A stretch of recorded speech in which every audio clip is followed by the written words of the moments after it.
The road to the village was narrow and wound between great black pines that swayed and whispered in the winter wind.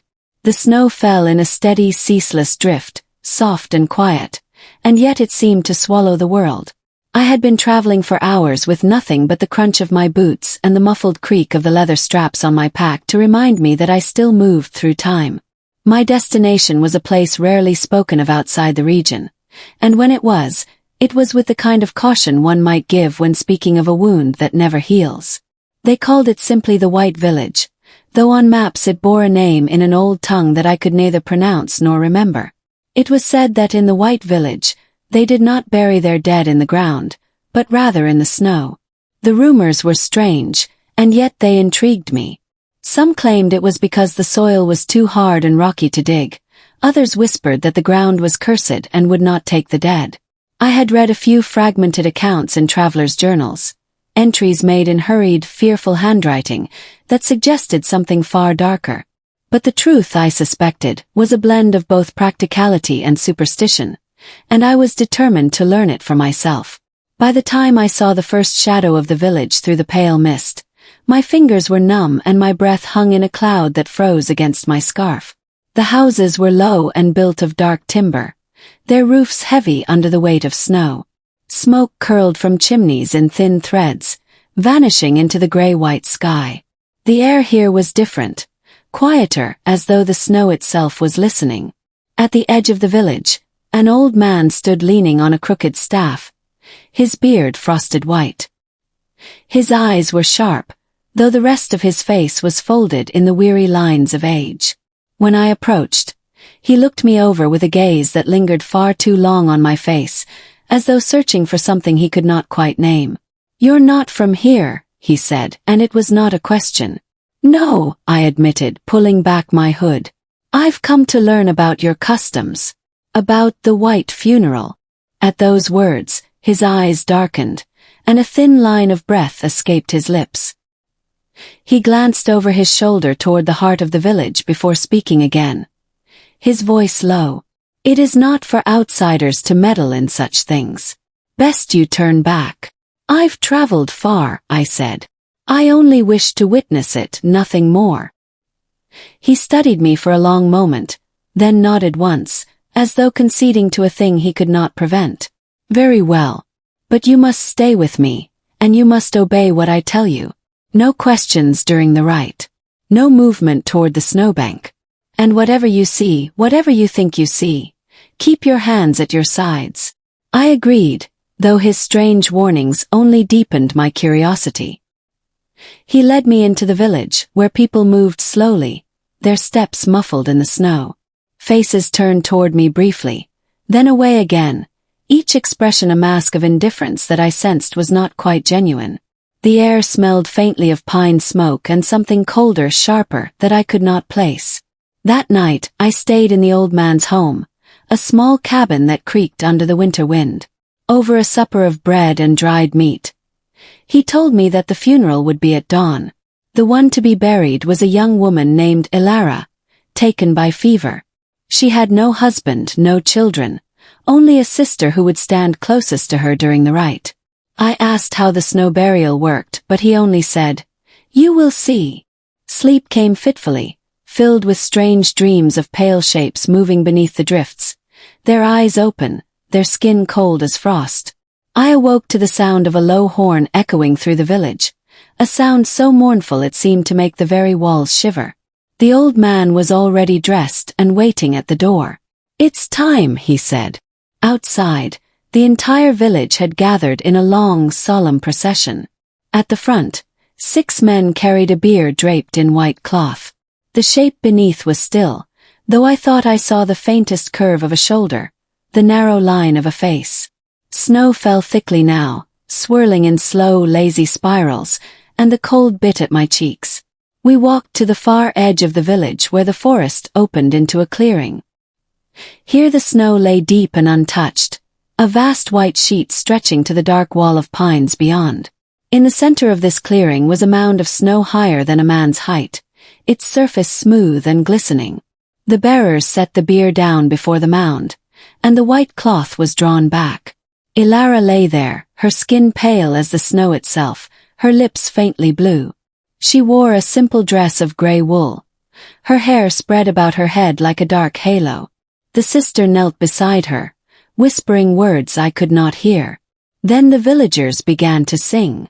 It was not a hymn I recognized, but something older, slower, the kind of melody that seemed to belong to the earth itself. As they sang, two men stepped forward with long wooden shovels. They did not dig into the earth. Instead, they began to carve a hollow into the mound of snow, scooping away the whiteness to reveal a shadowy hollow within. The air around us grew colder, and I found myself shivering despite the layers I wore. When the hollow was ready, the bearers lifted Ilara's body and slid her into it, arranging her gently as though laying her in a bed. Then the men began to shovel snow back into the hollow, covering her slowly, the mound sealing over her until no trace of her remained. The song continued, the voices low and steady, and I felt the strangest pull in my chest, as though some invisible thread tied me to the snowbank. When the last of the snow was packed in place, the villagers fell silent. For a long moment nothing moved. The wind died. The forest stood still. And then, though I swear this is no trick of the mind, the mound shifted. Only slightly, but enough to send a ripple of unease through the air. My breath caught, and I turned to the old man beside me. His jaw was set, his eyes fixed on the snowbank. "Do not move," he whispered. The mound shifted again, more visibly this time, and then a pale hand broke through the surface. Fingers splayed, reaching for the sky, grasping at nothing. A gasp escaped me before I could stop it. The villagers did not scream, did not run. They simply stood and watched as the hand pushed further, followed by an arm, then the curve of a shoulder, until Ilara's face emerged from the snow. Her eyes were open. Snow clung to her lashes, and her lips parted slightly as if to breathe, though I heard no sound. She rose slowly with a strange dreamlike motion, until she stood upon the mound, the snow sliding from her hair and dress. Her gaze swept over the crowd, and when her eyes met mine, a coldness unlike any winter wind sank into my bones. The villagers bowed their heads, and Ilara stepped down from the mound, moving with that same eerie grace. Her sister took her by the hand and led her toward the forest. Not a single person tried to stop them. Not a single word was spoken. They disappeared among the black pines, and the clearing was silent once more. I stood frozen, my mind clawing for an explanation, but none would come. The old man finally touched my arm and whispered, "Now you have seen, and you will never unsee." We walked back to the village in silence, though the sound of snow shifting behind us followed me all the way to his door. That night I did not sleep at all. For in the darkness outside, I thought I heard footsteps, slow, deliberate, circling the cabin. I sat upright in the chair by the hearth, staring into the orange glow of the fire, unable to shake the image of Ilara's snow-pale face staring directly into mine. The old man had retired to his room, though I could hear him shifting now and then, as if even he could not find rest. Outside, the wind moaned through the eaves, but beneath it, softer, slower, was another sound, the measured crunch of snow underfoot. I told myself it was just some villager making his way home late, perhaps tending to some animal or fetching more wood. But the sound circled the cabin once, twice, each step deliberate, unhurried. Once, I thought I saw a shadow pass across the frost-clouded window, tall and thin, moving without any urgency, as if it had all the time in the world. When the sound faded, replaced only by the whisper of the wind, I dared to close my eyes, though sleep never truly came. By morning, the old man said nothing about the night. He moved as though yesterday's events were already fading into routine, and I began to wonder if, for the villagers, the rising of the dead was nothing unusual at all. Over a sparse breakfast, I asked him where Ilara and her sister had gone. "To the forest," he said simply. "And they will return." He shook his head. "They belong to the snow now." The way he said it made my skin prickle. I pressed further. "What does that mean?" "She was alive, moving, breathing." "She was not alive," he interrupted sharply, his eyes locking on mine.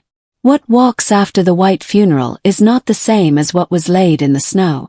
It is something borrowed, something older than the village. And it always returns to the forest, for that is where it comes from. I wanted to ask more, but a knock at the door cut me short. A young boy stood there, his cheeks red from the cold. He whispered something to the old man, who nodded grimly. Without explanation, my host put on his heavy coat and beckoned me to follow. We walked to the northern edge of the village, where the trees loomed thicker and the snow lay deep enough to swallow a man to his knees. There at the edge of the pines I saw tracks, 2 sets of footprints, one smaller than the other, leading out into the forest. They were fresh, no more than an hour old. "They've come back," I asked, confused. "No," the old man said. "They only come back for one thing, to take another with them." A chill colder than the winter air crawled up my spine. The footprints did not wander or hesitate. They moved in a straight, unwavering line toward the heart of the forest. I noticed something else then. Another set of tracks, half covered in drifting snow, joining theirs from a different direction. These prints were strange, the shape too long, the toes too pointed, as though made by something not entirely human. The old man caught my gaze and shook his head. "Do not follow. To step into that snow after them is to lose yourself forever." But that night, lying awake in the dark, I could not stop thinking of those tracks, of Alara's open eyes, of the way her gaze had locked on me as though marking me for something yet to come. My curiosity was a sickness, and before dawn I found myself dressing in silence, stepping out into the cold with only the moonlight to guide me. The forest was a cathedral of shadow and snow. Every sound seemed to echo. My breath, the creak of branches heavy with ice, the faint crack of frost beneath my boots. I followed the northern path until the village was swallowed by distance, and the trees closed in overhead. The deeper I went, the more the snow seemed to swallow sound, until the world felt smothered in silence. That was when I saw it, a pale figure standing among the pines. At first I thought it was Alara, but as I drew closer, I saw the face was not hers. The skin was white as frost, the eyes too dark, the smile too still. It wore no coat, no scarf, yet the cold did not touch it. I froze, my breath catching in my throat. The figure tilted its head, as though studying me, and then it stepped backward into the trees. I do not remember deciding to follow. It was as if my body moved on its own. Each time I thought I lost sight of it, it appeared again, a flash of pale in the shadows. The deeper I went, the more the air seemed to grow heavy, the more the snow beneath my boots seemed to give way as though trying to swallow me whole. Eventually, the trees opened into another clearing. At its center was a mound of snow, much like the one in the village, but larger, twice as tall, and ringed with strange symbols carved into the surrounding drifts. The pale figure stood at the top of the mound, watching me with eyes that seemed older than the forest itself. Then, without warning, the snow at its feet began to shift. Hands, dozens of them, pushed through the surface, grasping and writhing, their skin as white as the snow they emerged from. Faces followed, eyes open, mouths moving in silent whispers I could not hear but felt somewhere deep in my chest. They were all shapes and ages, men and women, young and old, their features locked in a kind of serene emptiness. The pale figure raised one hand, and the whispers grew louder, not as sound, but as a vibration in my bones.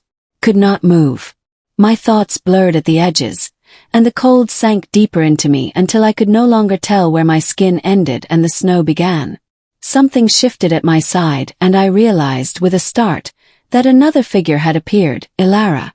She stood close enough that I could see the frost on her lashes, close enough that her breath, if she had any, would have touched my cheek.